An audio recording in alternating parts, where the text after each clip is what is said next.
In New York City, we have between 100 and 200,000 undocumented people here almost overnight. Where are they going to put them? So they had to choose Floyd Bennett Field in a sense. So here's one specific example. Schools were canceled for 8 hours, right? The next day they went remote. They had to do some extra cleaning for the 1,500 who are sleeping there. Besides that though, how has it really impacted the community? To be honest with you, when we really think about it, it's not until it's in your own backyard, then you're like, oh my God, it's the real thing. The community is really upset over this because you see it everywhere. You go to the mall, they're there. And there's the aggressive panhandling correct. Or something. So very aggressive. And this was a once pristine kept area. So I can only speak as to what it's doing to my district specifically, but if there's no real solution, it's just not going to end.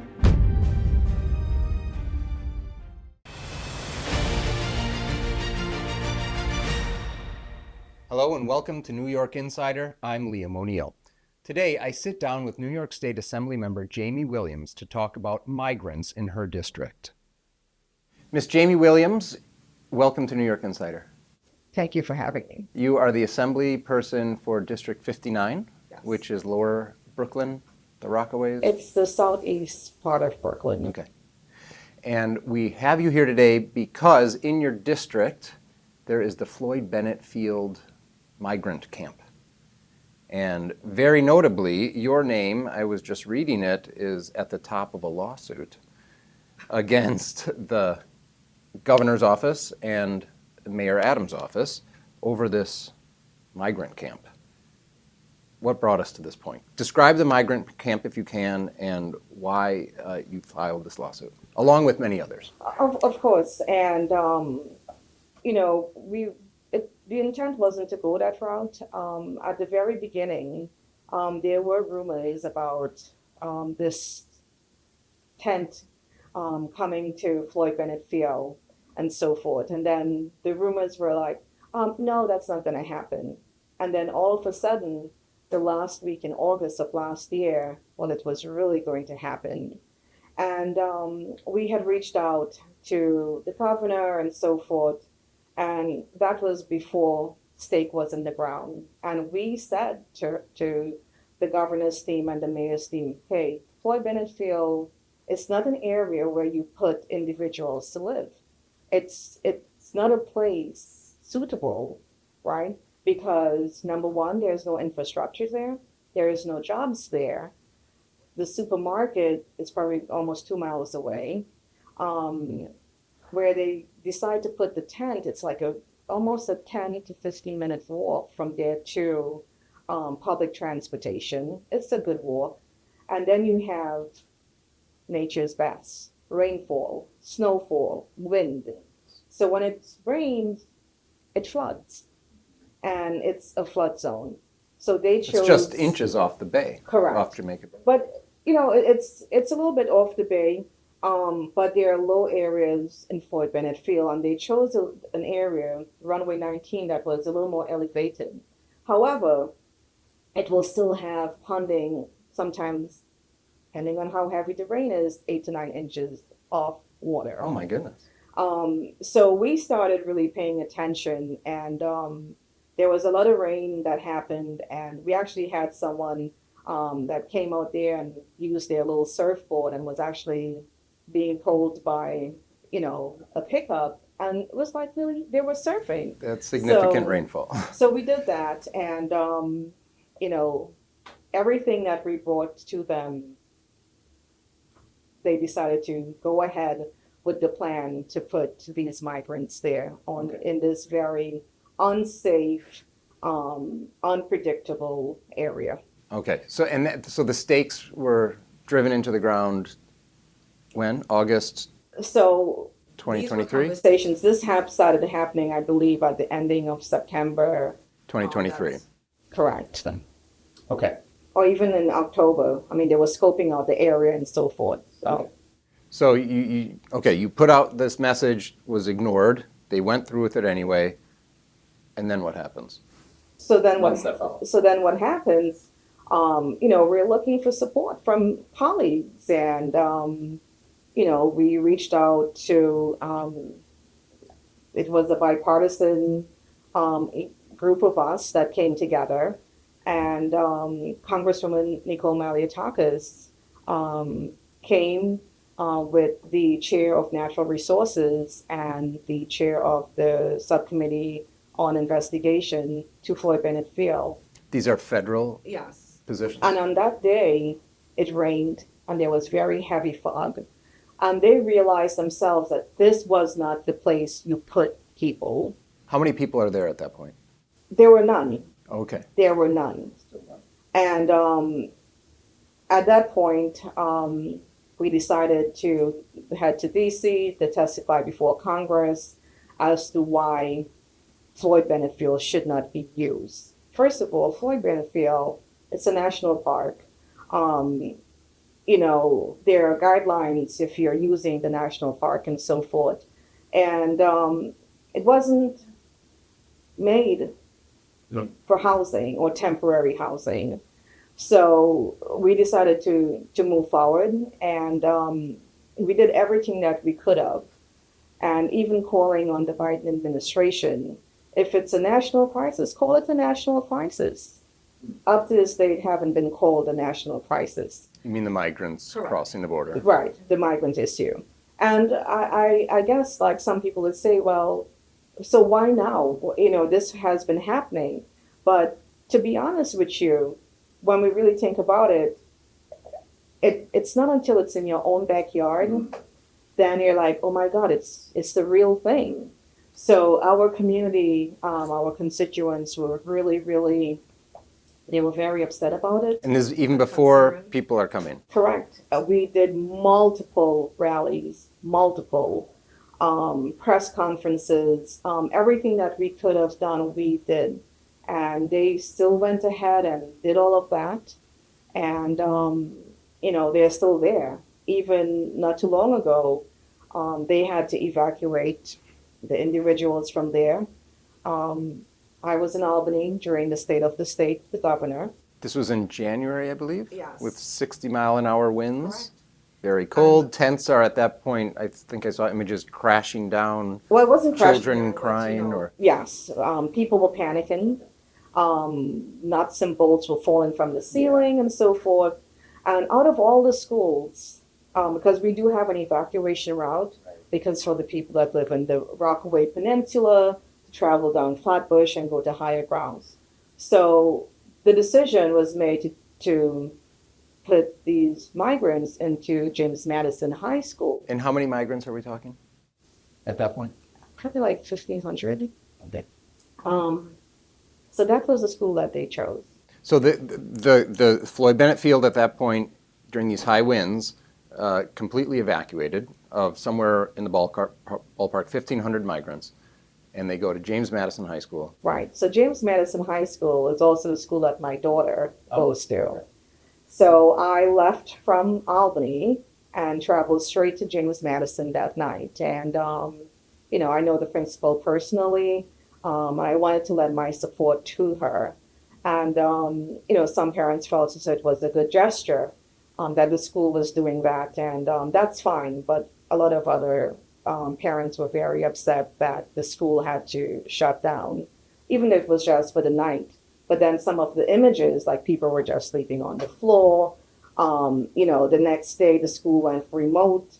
So it was a lot of moving parts. And I hope that this never happens again. But who knows? Great. And I think there was a story about they could have chosen another site for Yeah, I mean, evacuation route. probably they could have used Brooklyn College, much more suitable area. I'm sure OEM has an evacuation plan in place, and I don't think James Madison is under that particular. Because the community college was vacant, is that what I understand? I believe so. It was. So that was perhaps a poor decision in the rush of the moment, the panic of the Right. moment. Well, at least, now, as a parent, I feel as though that was not a good decision. You're putting one population over the other. So people were very concerned about that.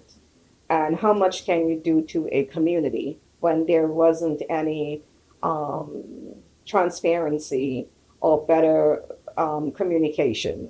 So So here's one specific example. Schools were canceled for 8 hours, right? The next day they went remote. They had to do some extra cleaning for the 1,500 who were sleeping there. Besides that, though, how has it really impacted the community?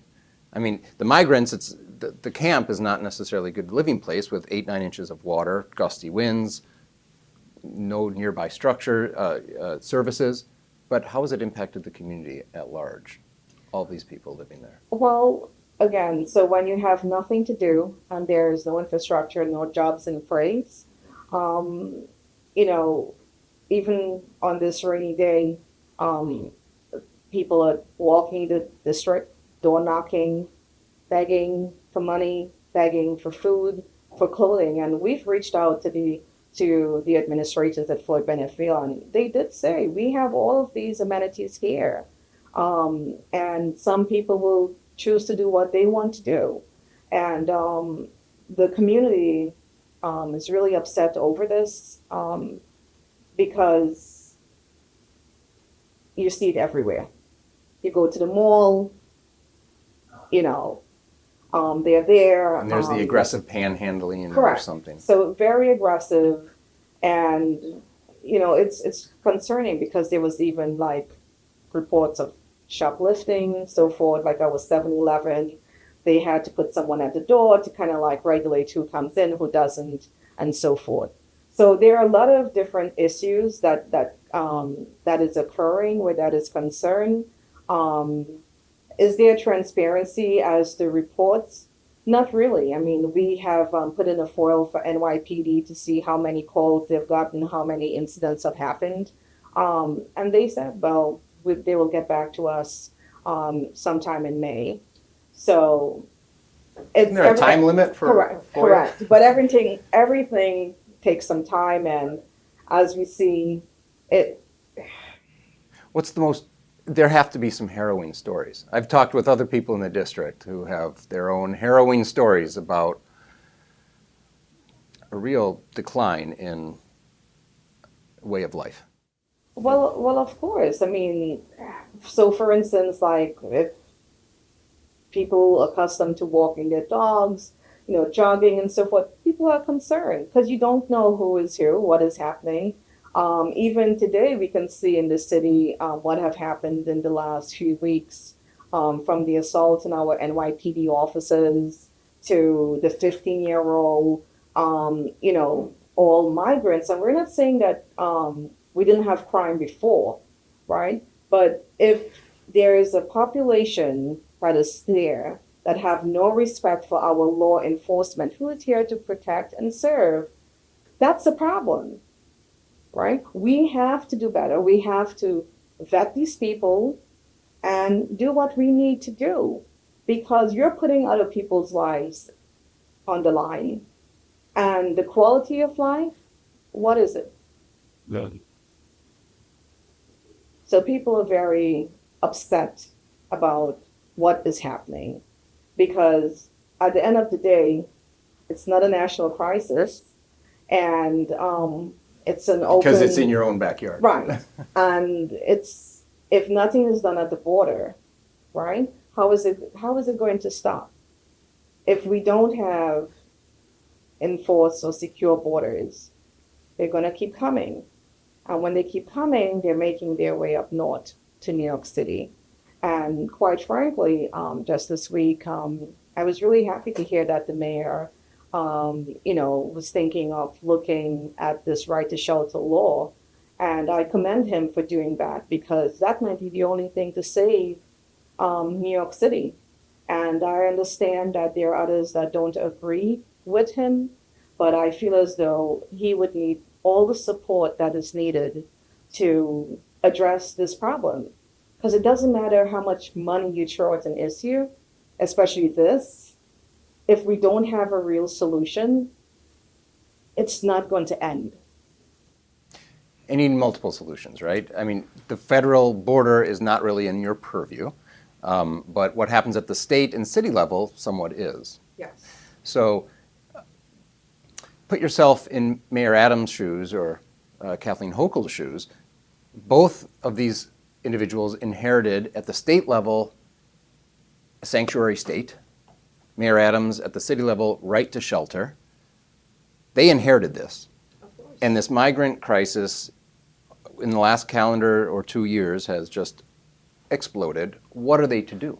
They need, in New York City, we have between 100 and 200,000 undocumented people here almost overnight. Where are they going to put them?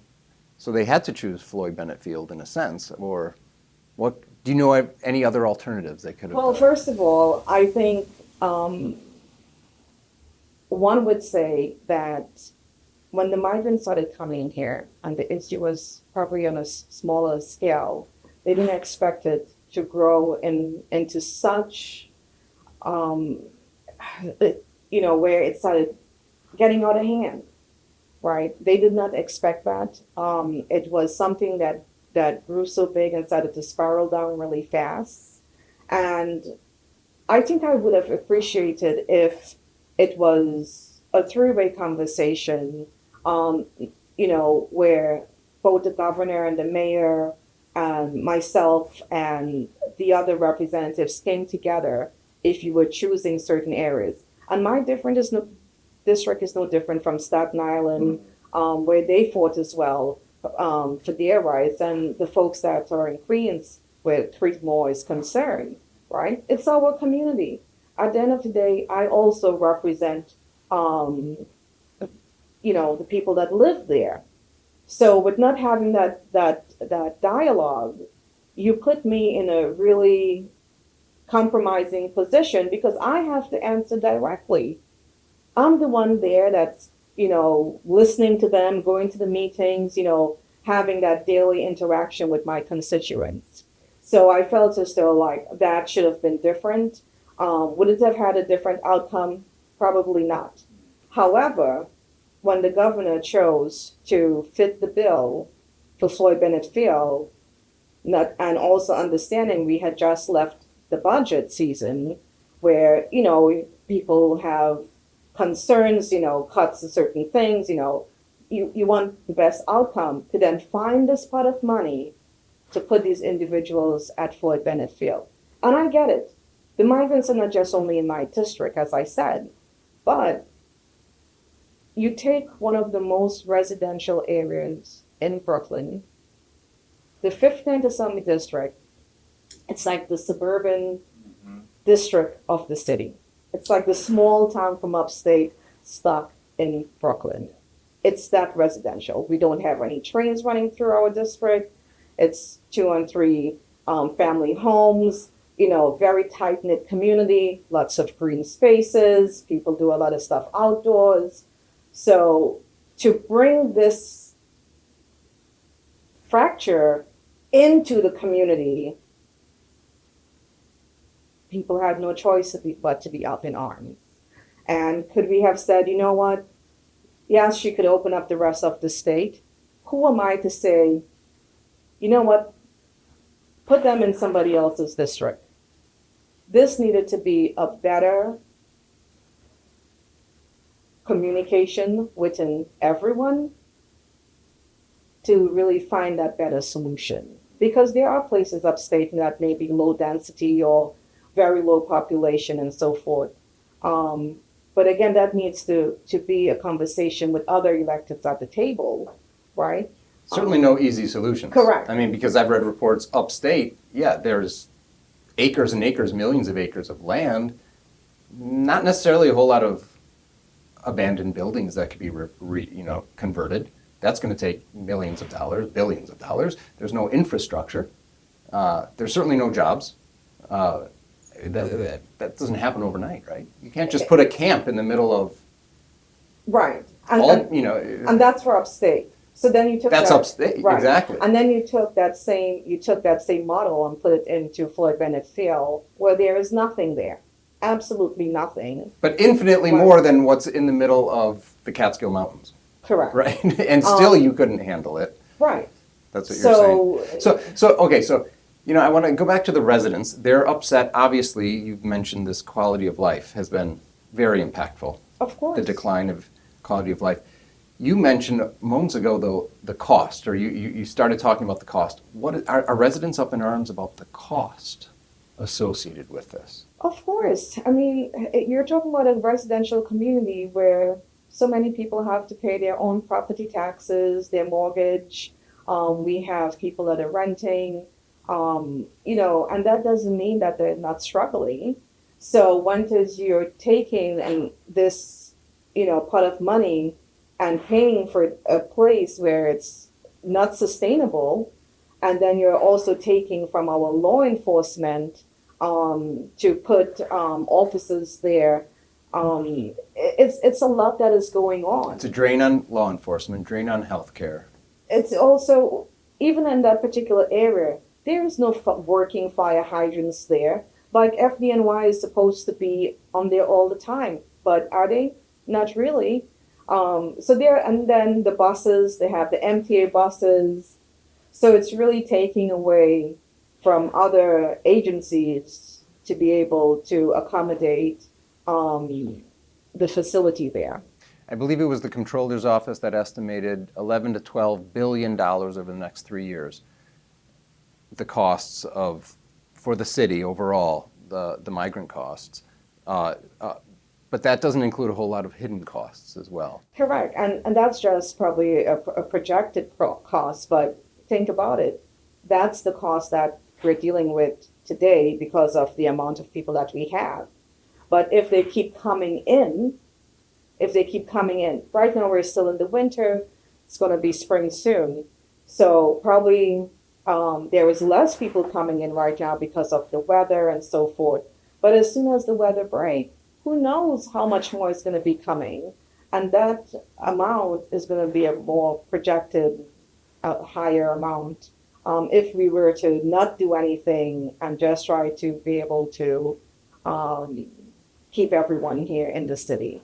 Back up a decade or so, and a lot of people in New York City, New York State, gave rise to what now we call the sanctuary state and the right to shelter. Actually, the right to shelter is longer than a decade.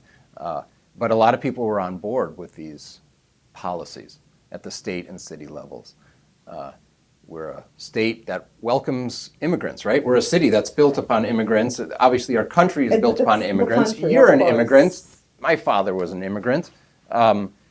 It's a great sentiment to talk about. It's a great goal to shoot for, welcoming all people, and it sounds great. Having a sanctuary city, you can a right to shelter. Mm-hmm. Do you think there's a change in heart right now with this crisis? Well, it has to have a change of heart in the sense of, first of all, the right to shelter. I don't think that it was meant for what is happening now, right? We have a lot of homeless people on our street. We have people who have served our country and that they are homeless. What are we doing to help them? So we have this right to shelter law in place, and it's being abused. It is being abused. And we are in a situation that there is no end in sight. There are no solutions on the table at this point. At this point. And let us not forget, before this crisis came about, we also have an existing population that is also undocumented, who've been here for quite a long period of time. Within the city, I think the city, I read a figure, 800,000 people. Could be. Working, paying their taxes, not looking for a handout, and working really hard. Wouldn't they want their working papers too? Wouldn't they want some road to where they can have legal status? So if someone was in that predicament, if we were in that predicament, and then you have someone who's coming across the border, and you see that it's like they're jumping the line, right? It really sends a message, or it can anger that other group because, hey, probably that individual should go back to the border and then come back again, right, to get some of these services. So we have two different things happening, and it has to. There is no quick solution. Okay. Because this is on a federal level, right? We're talking about Department of Homeland Security. It's a whole process. And who is the state to get into the process where they're making their own laws? Like, for instance, if you're going through the process to obtain your green card, it's a lot that goes into that. It's a lot of money that's spent to get that green card. Then from that, if you decide, within that span to go to become a citizen, that's another process. And you're like on probation within that time. And then, the application is not cheap. It has become very costly. And then you have to study. You take the oath. So for people who've went through that process, and it has been, whether it was a costly one, a very stressful one, they know what it took for them to become that citizen. And when you have a group where, okay, well, we need to have them working, or we need to give them authorization to work, I just hope that we don't forget the existing people who've been actually given back to our country that would like the same opportunity, but doesn't have that opportunity. That jumping the line.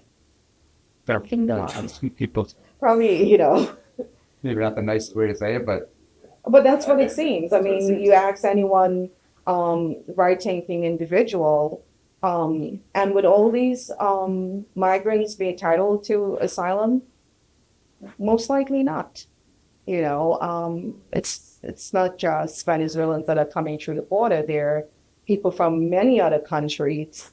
It's just the opportunity to be here. But at the same time, I understand that, but we also have to have a process. If you do break the law and you assault anyone, that has to be taken into serious consideration. And if you can do that without even getting any legal status in this country or in this state, what would you do about it?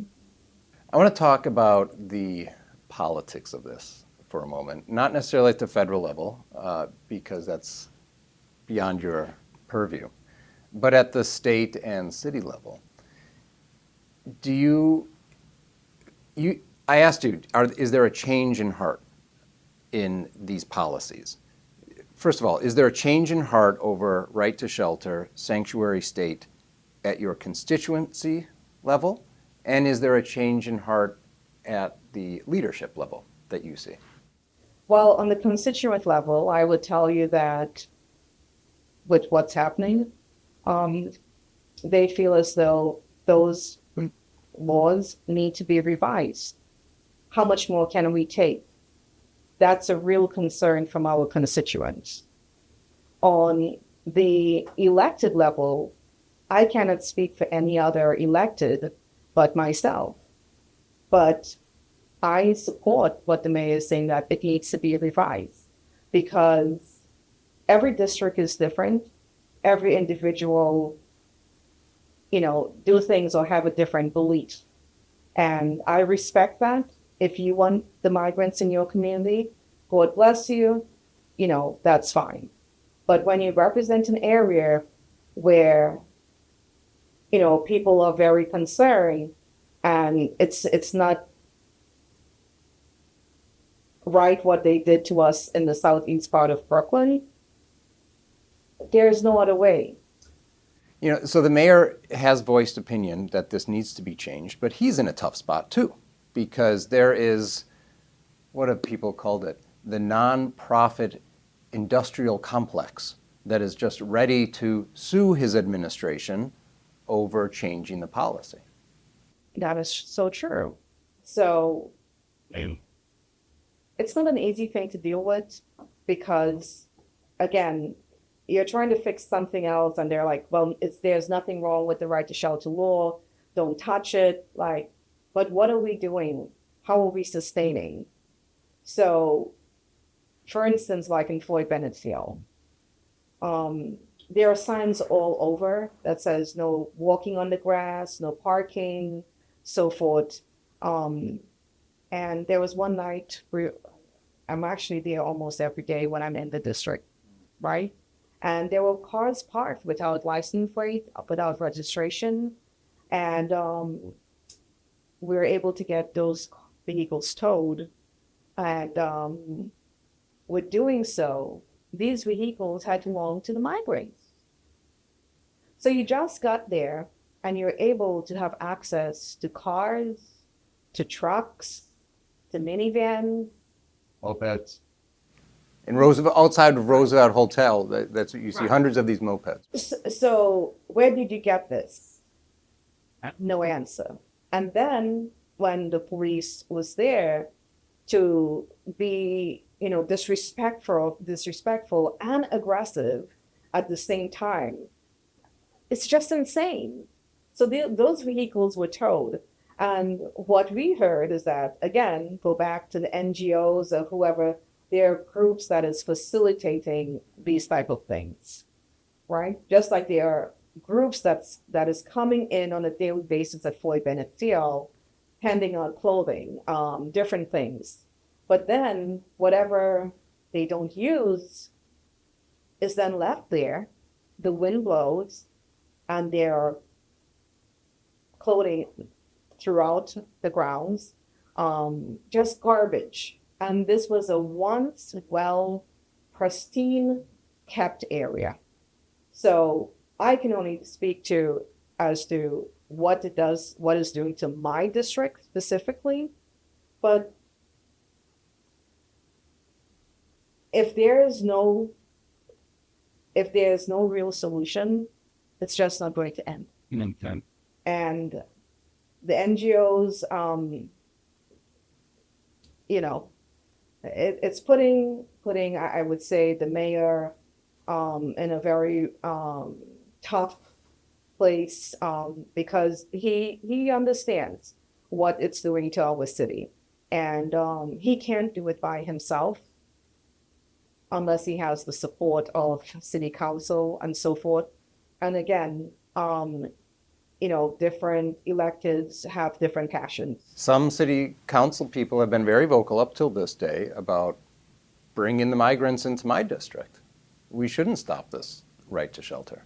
And in fact, I think they overturned a initial court ruling to allow voting for any resident, any human being within the district, regardless of their legal status. There are a lot of people who want people to be given the right to vote. I believe last week it was overturned. Yes. But it's not dead because there are people who are still of this opinion. Well, for me personally, and the people that I represent, it's really insane that you can give that right to someone who've just come to this country, spend 30 days to have that ability to do that. We go back to the process of getting a green card or your citizenship, taking that oath, and you're telling me that you want to give someone that ability to make a decision to vote, who has not contributed to our city, to our country. That is unfair to the people that live here in New York City. Well, that is a bold statement, I think, and really coming from your heart there to wrap up this half-hour interview. It's been great to have you on.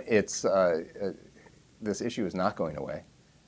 I think there'll be probably more things to talk about at a future Yes, episode. and at this point, again, we have to, I feel as though we're at a point where you can't hide or, you know what, yes, we know what's happening is wrong. No, we need to understand that this is a spiraling crisis that has no end. And there's already a housing crisis that was already existing. We're just adding more layers of issues onto what was already existing. So we need to come up with better solutions. And if the mayor feel as though these laws need to be revised, we need to come to the table to do just that and not see it, as a way of getting individuals to vote. Because I will not like that to be happening for my constituency, to be at the hands of non-citizens to be voting and making decisions on their behalf. I'm going to say one last thing, I think. I started this interview by saying your name is at the top in a very bold place on this lawsuit trying to close down Floyd Bennett Field migrant camp. I think you've proven yourself as willing to take a stand and fight on behalf of your constituents and fight for common sense. Yes, and it's a bipartisan fight. It's not just me, but also Councilmember Jaime, who's been instrumental in this, and many others, because we believe in our community, we believe in our values, and you don't make decisions and put it in people's backyard without having that conversation. We are citizens. We pay our taxes and we do what is right. And it's unfair that you take something to this magnitude, a national crisis or a national issue, and put it in our backyard. Unacceptable. Assemblymember Williams, thanks so much for being on New York Insider. It's been a pleasure to talk to you. Thank you for having me.